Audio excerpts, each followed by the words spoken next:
Hello, everyone, and thank you for joining us this afternoon. This is the Q2 webinar for the Affordable Solar and Storage Pre-Development and Technical Assistance Solicitation, or Q2 Pre-Development Program webinar for short.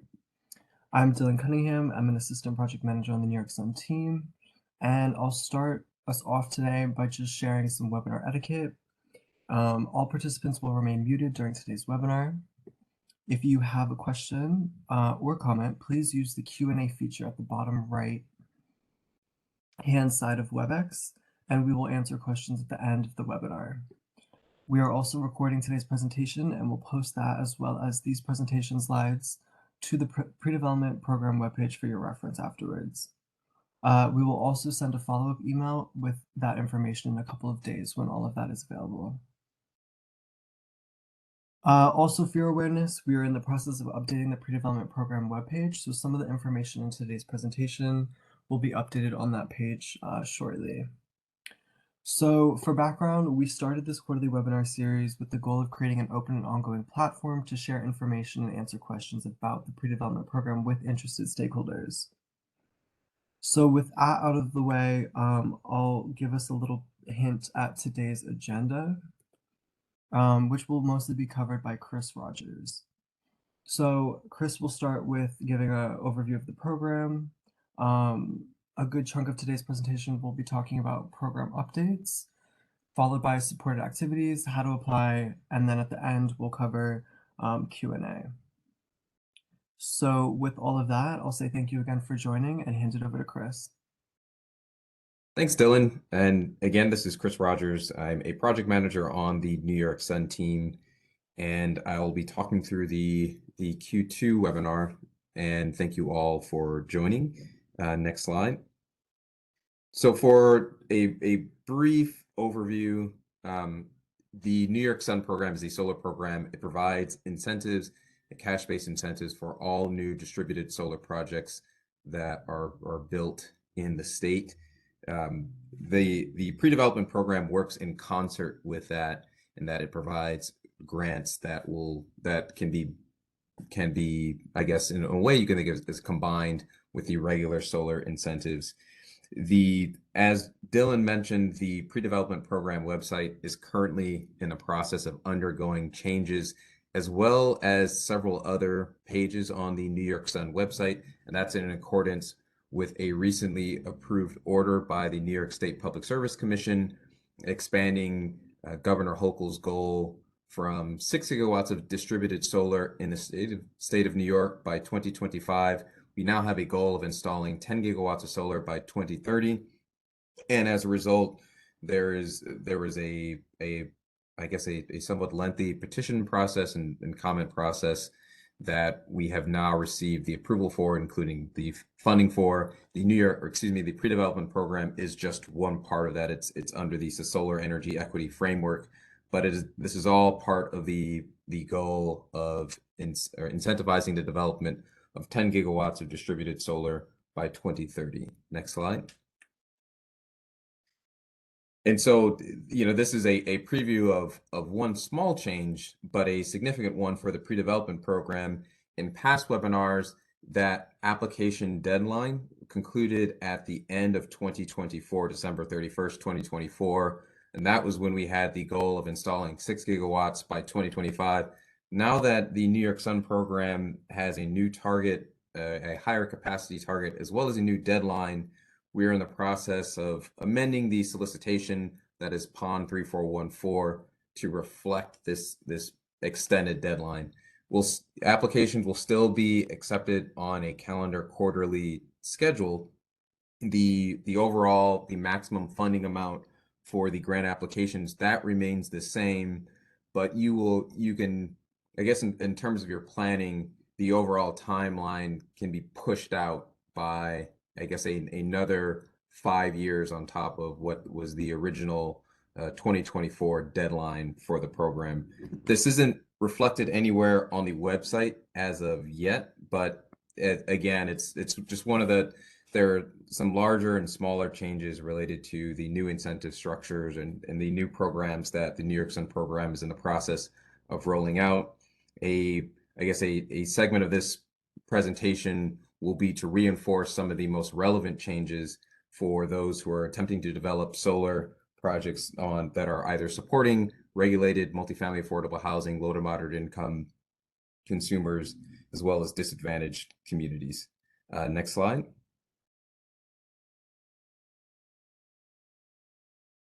So as I mentioned, the overall calendar quarterly submission schedule remains, in which the next quarterly submission deadline will be the end of this month, June 30th. I guess NYSERDA retains the flexibility and the capacity of reviewing applications outside of that, but you should prepare for, I guess, your next round of applications to be reviewed after the June 30th submission deadline. Next slide. This next graph, this is just representing that the calendar quarterly schedule in a more visual format. The next deadline that's coming up is June 30th, then it will be September 30th, and then the end of the year in December, with accompanying quarterly webinars like this one scheduled before those submission deadlines. The next one would be September 8th. And if there are any other, there may be some program changes impacting multifamily affordable housing, solar incentives from NYSERDA or the pre-development program in advance of the next September deadline. So I guess stay tuned for the next webinar in this in case there are some tweaks that we'll have to make. Next slide. So I'd just like to take a time to reemphasize a few key terms. The focus of this program is on solar and/or storage projects that are benefiting regulated affordable housing, as well as low to moderate income households that are found across the state.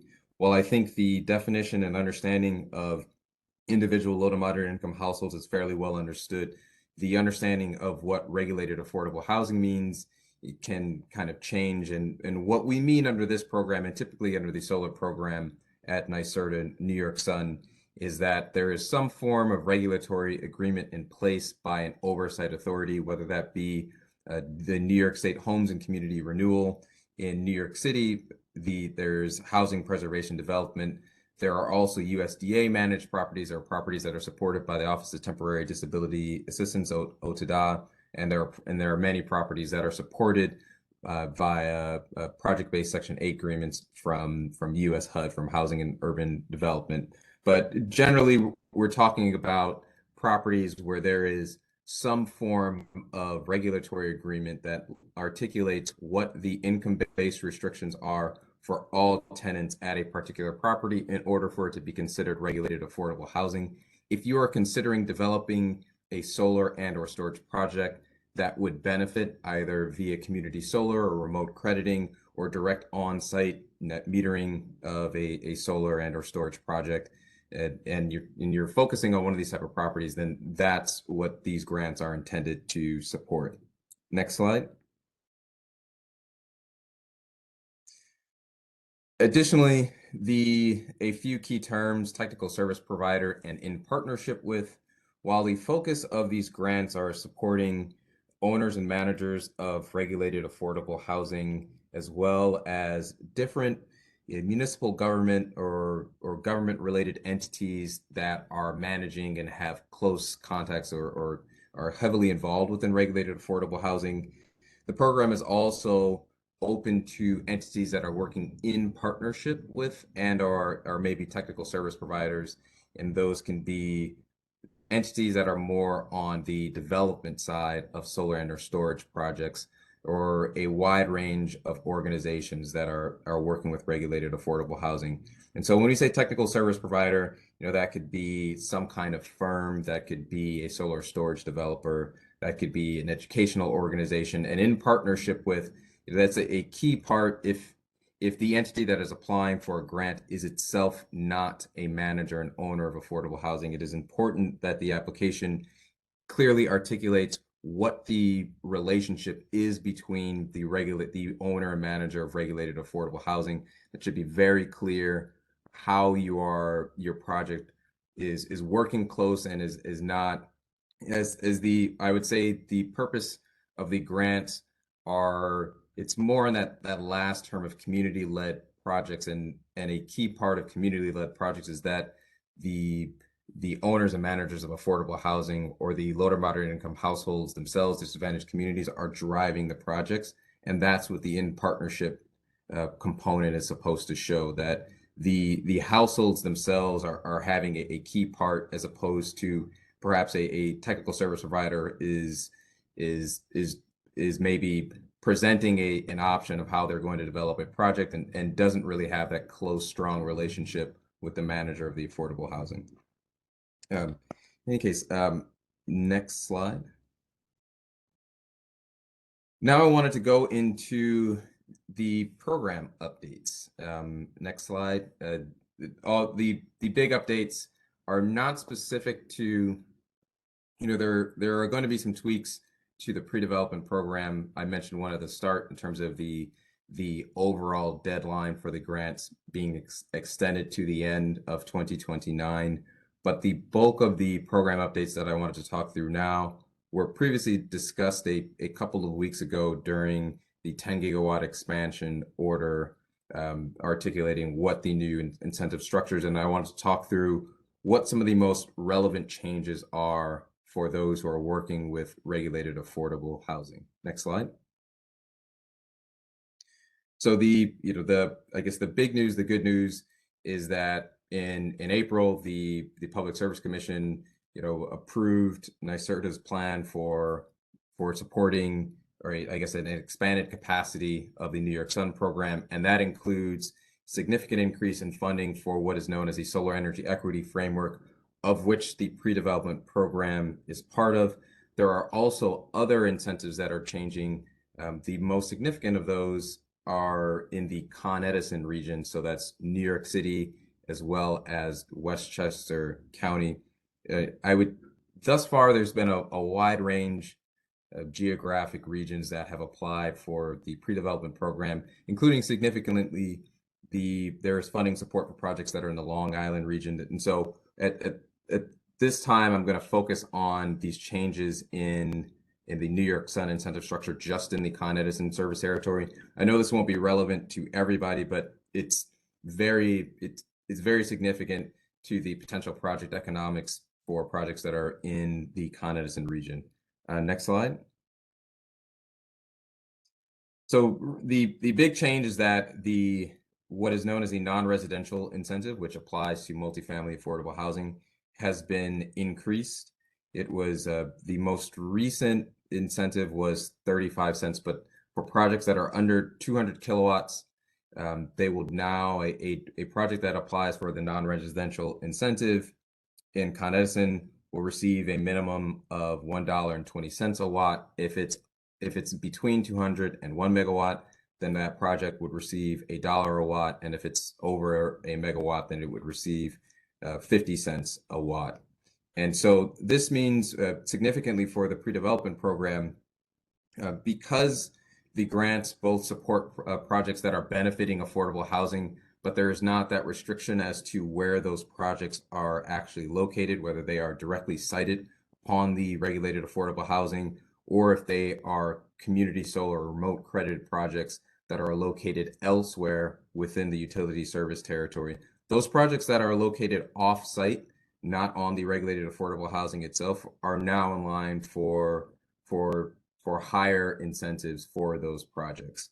So now a project, if there are plans for a 100 kilowatt project, community solar project, and the goal is to connect that project to as many affordable housing properties within the Con Edison service territory, that 100 kilowatt project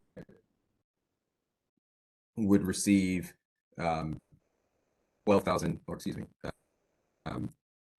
would receive $120,000 as a cash rebate, which is a significant increase over what the previous incentives were. Excuse me, said about 120,000.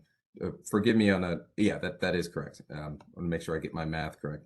I guess I was looking at my notes and I had this a little incorrect. In any case, that 100 kilowatt project that is servicing multifamily affordable housing buildings would now be in line for a $120,000 cash rebate, in addition to being able to apply for a pre-development grant that would allow them to explore any siting issues, to establish partnership or teaming agreements, to basically conduct the regular approved pre-development activities.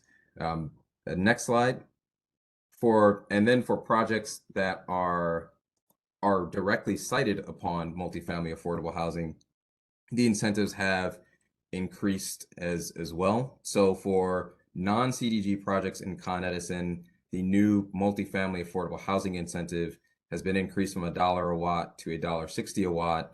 For projects that are CDG, it is maintained, or I guess projects that are CDG, it is a $2 a watt incentive.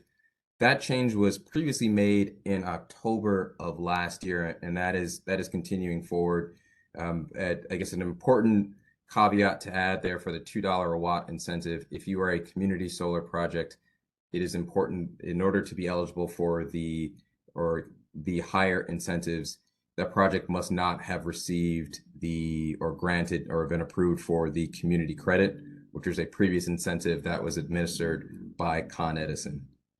And so, there's a lot of information on this slide, but combine those two slides together. For projects that are servicing or benefiting of multifamily affordable housing, if they're off-site, they're now in line for higher incentives in Con Edison. If they are built on-site, they are also in line for higher incentives. And these projects, provided they meet the other criteria for the pre-development program, they're still eligible to apply for pre-development grants.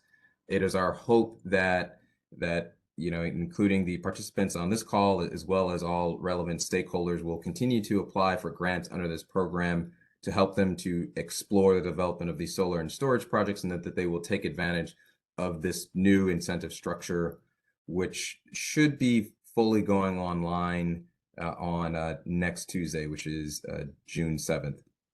There are some caveats here for again, I mentioned the community credit, and there are also some restrictions in stacking this multifamily affordable housing incentive. You are not able to stack this with some of the other incentives that have been introduced. You are also not able to stack this multifamily affordable housing incentive with the inclusive community solar adder. However, you are able to combine a pre-development grant with the inclusive community solar adder. So again, a community solar project that is off-site, that is focused on supporting and is connected to multifamily affordable housing, it would be eligible for higher non-residential incentives. Depending on how the project was set up, it would also be eligible for the inclusive community solar adder, and there's slightly enhanced criteria, but that project could also apply for a pre-development grant. The last change or I guess this is maintaining the status quo, but projects that are in Long Island, they remain eligible for pre-development grants, and there was also a change that the multifamily affordable housing incentive of $1 a watt was extended to Long Island last fall, and so that incentive will remain the same, as well as eligibility or the availability of the pre-development grants. Next slide. I just want to pause here for a second, and I believe Dylan mentioned this at the start, but just for folks' awareness, this presentation is being recorded. It will be posted online on the pre-development webpage, as well as the slides. And so if you are screenshotting this or copying this, it will be available afterwards. And so you don't have to make sure you have everything copied right now. And so with that goal in mind, this slide it's a bit dense, but I just wanted to give folks a heads up that we are currently in the process of preparation for round 2 of the inclusive community solar adder. We're in the process of launching a stakeholder feedback process. There was a very strong response to round 1, and so we anticipate that we will have round 2 launched sometime in the, within the next few months or so. Next slide. And the reason why that's significant is because, as I mentioned before, you can combine the Inclusive Community Solar Adder and a grant for the pre-development program. There are slightly enhanced criteria in terms of the minimum allocation percentage and the savings that should be targeted to disadvantaged communities in order to be eligible for both the Inclusive Community Solar Adder and a pre-development grant. But you should, if you're not already subscribed to the email distribution list from NYSERDA, I would encourage you to do so that you can remain up to date on the stakeholder engagement process for round 2 of the Inclusive Community Solar Adder, so that you're aware of that. And I would say bigger picture, long term, that's something that you can maybe plan for in terms of how to combine a pre-development grant to explore the opportunity of developing a solar and or storage project that would then be eligible for higher incentives, as well as the new Inclusive Community Solar Adder as well. Next slide.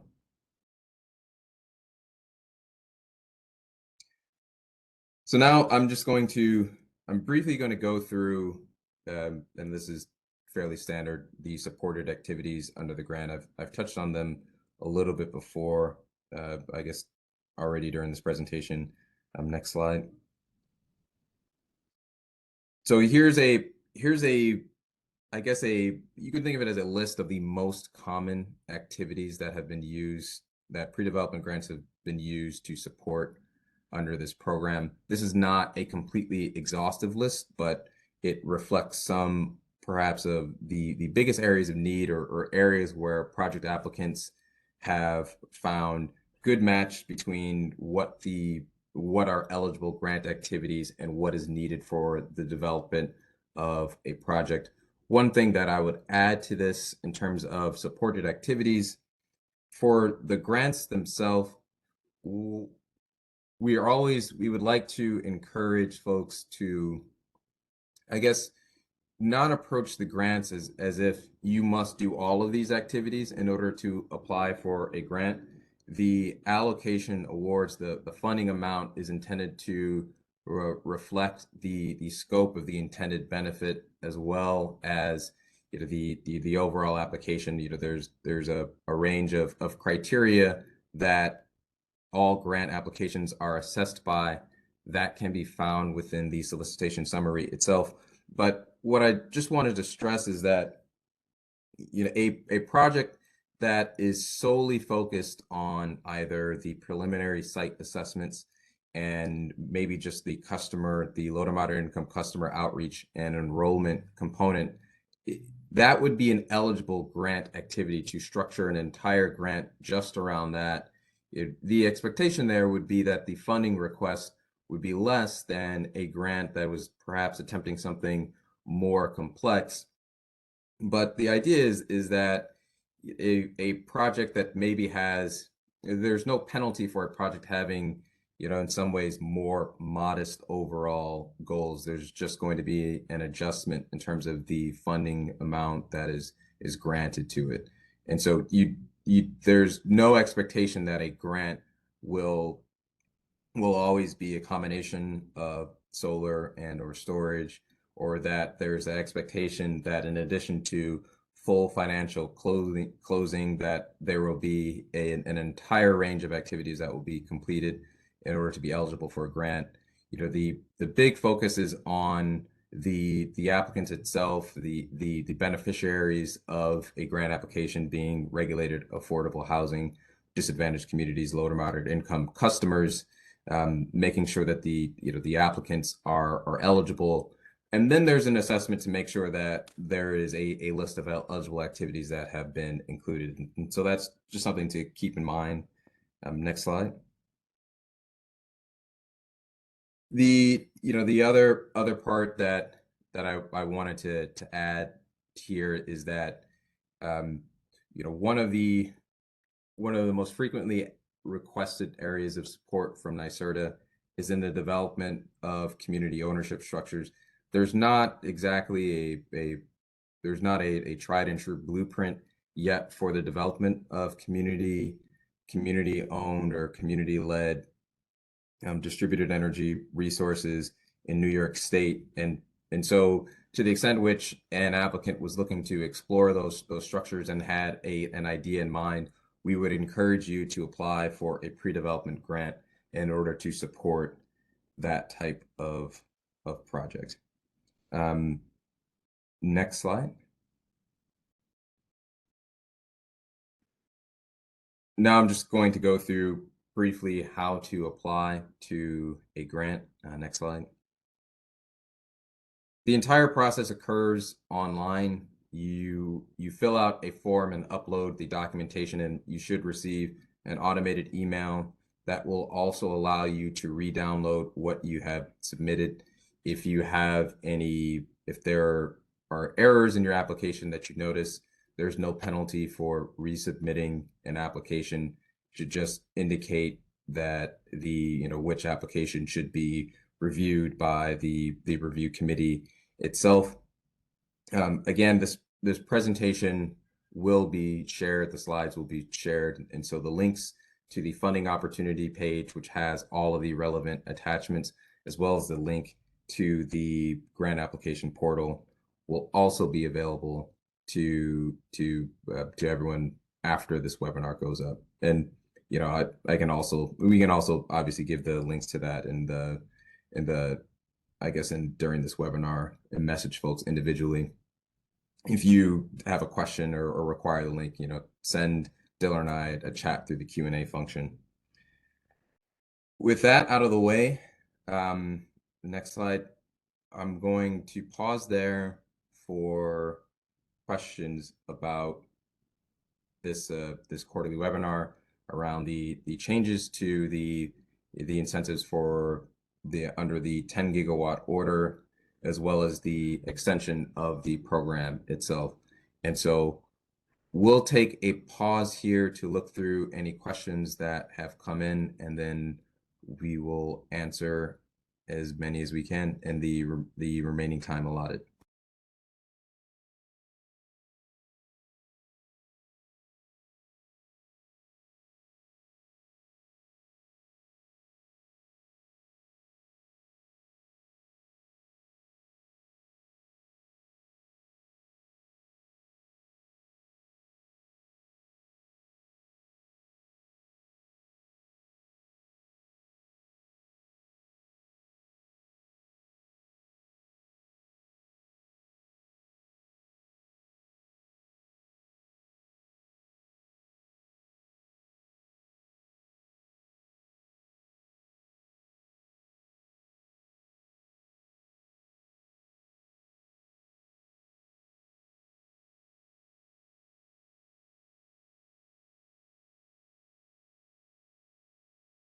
So just to clarify, the limits for the multifamily affordable housing incentive, as well as for the non-residential incentive in Con Edison, those are in DC as opposed to AC.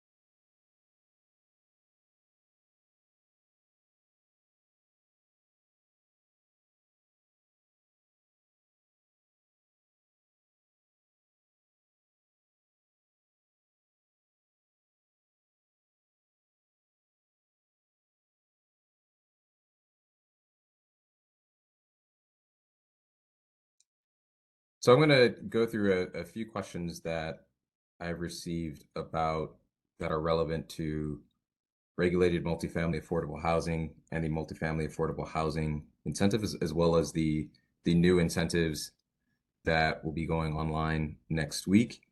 So the first question is, well, what projects are eligible for the new incentives, for the higher incentives, specifically if someone has an incentive application in right now, has been submitted to NYSERDA, are they able to cancel it?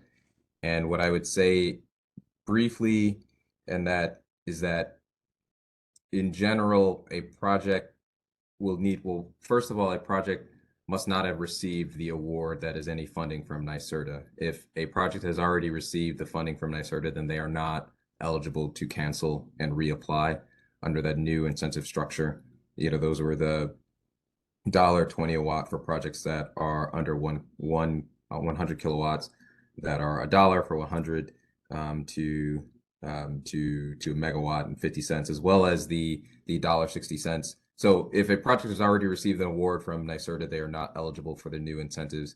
Additionally, a project must have been submitted after December 17, 2021. That was when the petition was originally submitted and filed with the Public Service Commission. That's the reason for that date, which may seem a bit arbitrary, as well as I think that the list is after December 17, 2021, and in megawatt block 10. And lastly, the project must not have received the community credit. If all of those things are true, they didn't receive the award under NYSERDA, they didn't receive the community credit, and they were submitted after December 17th, then that project is allowed to cancel the application and reapply under their new incentives. The next question is regarding, I guess, the anticipated uptake and in terms of there's been new capacity that's been added to these higher blocks. And so there have been questions where folks are concerned that if they don't submit immediately, they will not be able to access these incentives. And what I would say is that in the effort to discourage a button pushing contest where developers are submitting applications as quickly as possible, if you are in the process and you are about to, you're considering submitting an incentive application, the way that we're structuring it is that all projects that are submitted within the first 2 weeks of the new incentive structure opening will be treated the same. And so there is no benefit to submitting everything in the first day or the next day within, I guess, the first 2 weeks after the program reopens. And I will pause there for other questions.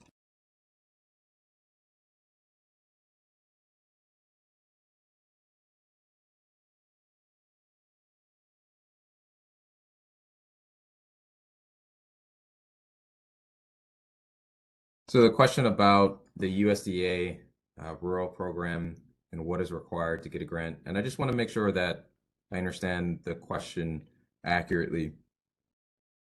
So what I would say is that the USDA does administer some regulated affordable housing, and provided that the project is supported under, I'm blanking on the exact name of their affordable housing program, but provided that if there is a property, multifamily housing or an affordable housing development that has those same income-based restrictions, and the overall, I guess the authority is the USDA, there's no distinction between that project and a project that's being supported by HUD. And the owner or manager of that property, or I guess a technical service provider that is working in partnership with an entity that is managing properties that are supported under USDA and are regulated affordable housing, those would be eligible applicants under this program. And so I hope that answers the question. Essentially, if a project is regulated affordable housing, there's a view or an assessment of, is there some sort of oversight authority?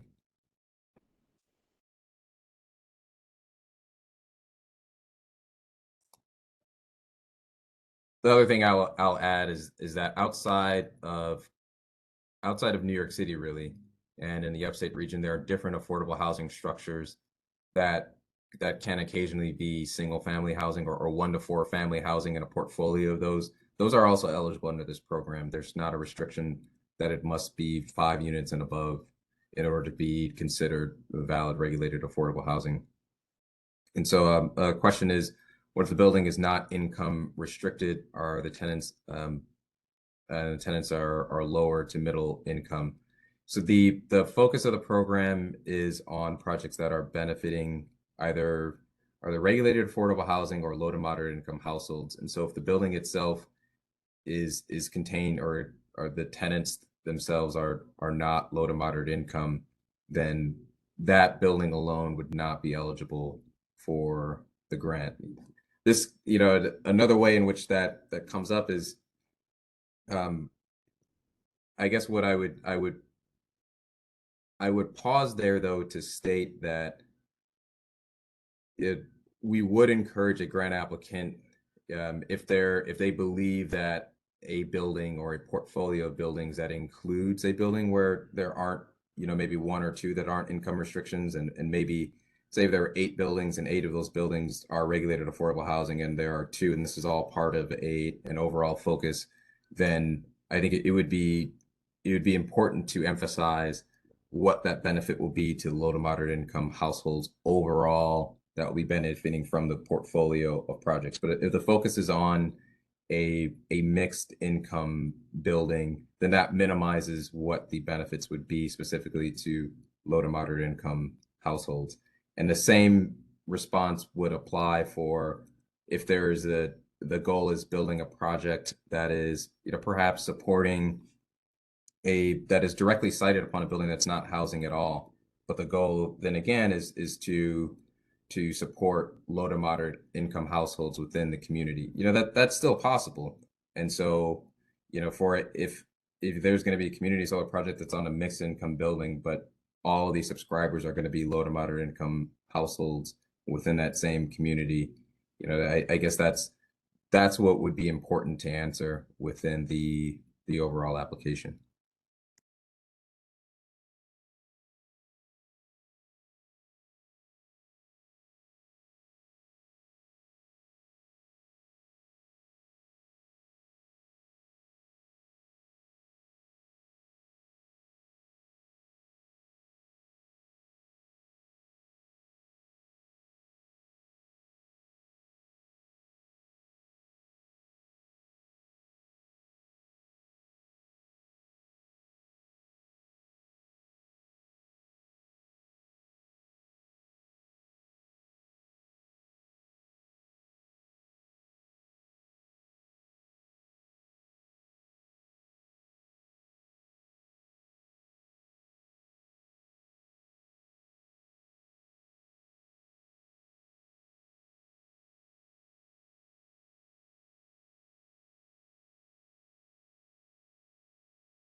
Dylan, if you're seeing any questions in the chat, feel free to read those out.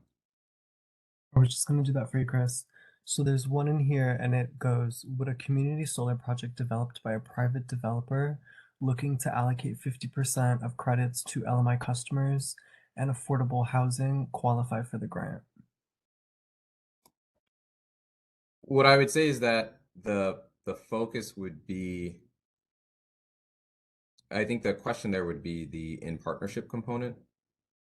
And if there is I guess, where is that project being built? If the project is being built, a community solar project that is being built, I guess, on any site within the community, and there's a focus on allocating a portion of the credits, it's not clear that private developers working in partnership with affordable housing or a community-based organization or low to moderate income households. And so that would need to be addressed in the application itself in order for that to be approved.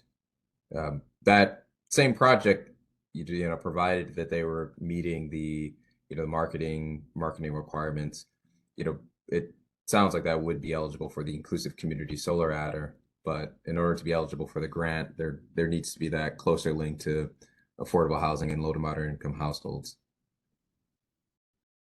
as well as, I would say, a focus. And so if the focus is on allocating only 50%, that doesn't sound like that the goal is really benefiting low to moderate income households. It sounds like that's the goal of the grant, is to subsidize a project that is really focusing on market rate customers.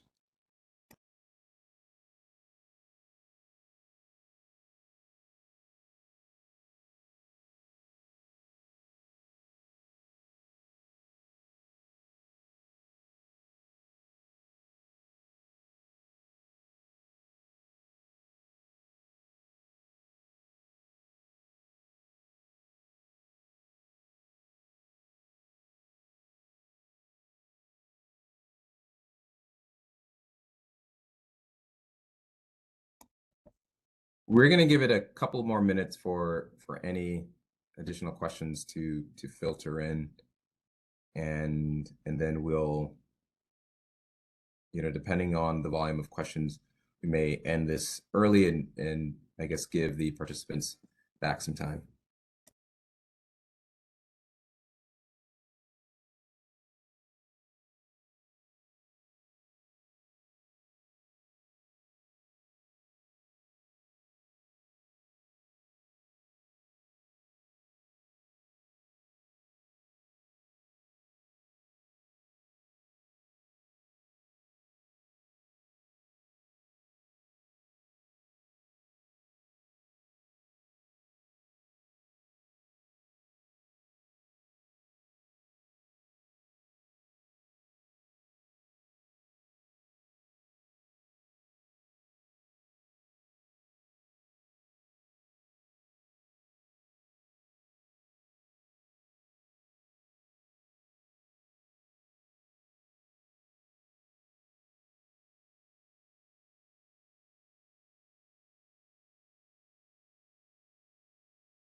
All right. So before we wrap things up, just wanted to briefly recap some of the key takeaways from this webinar. One, the overall timeline for the pre-development program has been extended through 2029. Two, this is kind of a background, but as part of the overall increase in funding for the solar energy equity framework, the anticipation is that there would also be additional funding for the grant program. And so for folks who are worried that funds may run out for this grant program, I guess I'd like to allay those concerns.